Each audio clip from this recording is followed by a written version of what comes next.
She puts in her headphones and cranks up the volume to drown everything out.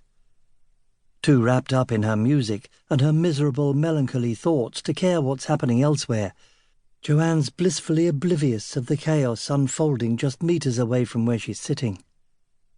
She doesn't hear the screams, she doesn't sense the panic, and she doesn't see the kid approaching.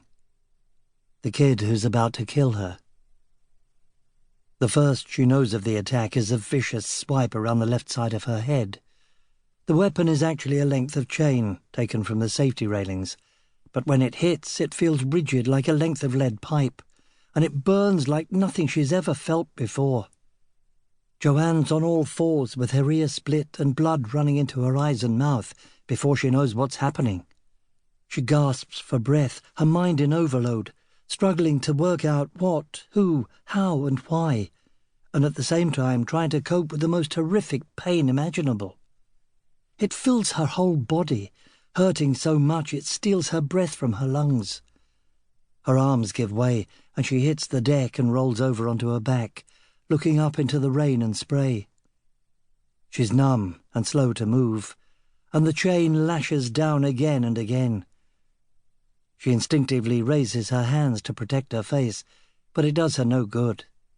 Busted fingers, split skin, broken teeth, more blood, and so much more pain that it almost stops hurting. The last three things she thinks before she loses consciousness are, "I'm really scared.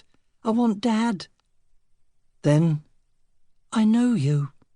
Why are you hurting me?"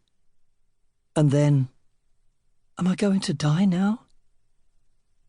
Joanne passes out, and her killer loses interest. Job done. As a hastily improvised weapon, the coil chain whip is devastatingly effective. Simple and brutal. A single lash cuts down two more unwitting victims. Bones snap like dry twigs, lesions and lacerations, blood everywhere. Indiscriminate, unchecked, unstoppable.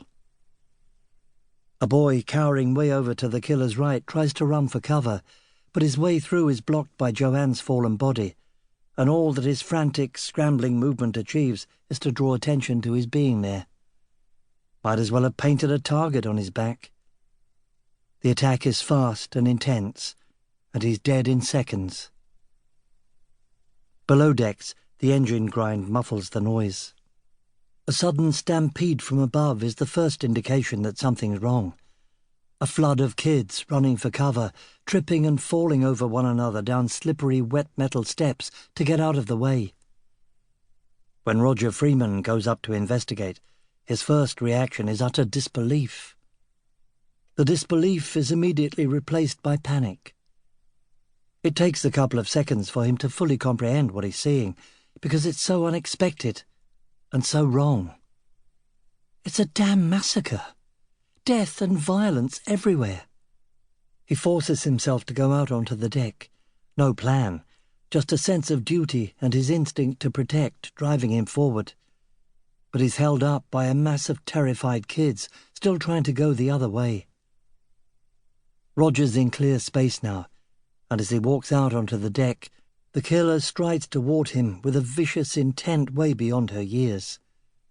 She's growing in confidence with every attack, beginning to understand what she's doing and why she's doing it. A small boy gets in the way at the exact wrong moment, and within range of her unforgiving chain weapon. He bears the brunt of the savage strike meant for Roger.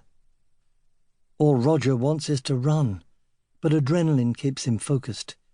He does what he can to try to halt the inexplicable massacre, acting without thinking because he's responsible for these kids, and he knows that every second he delays, more of them will die. The weapon lashes down across another young face, spraying blood and spit and teeth. The end of it flails and wraps around a handrail, and Roger lunges and grabs it before she can uncoil it and whip it back. He grips even tighter as the chain is almost yanked from his grasp. Then he uses it to reel in the killer. Roger's acutely aware of the risk he's taking and the danger he's now facing. But it doesn't feel like danger. There's confusion more than anything else, because he's struggling to...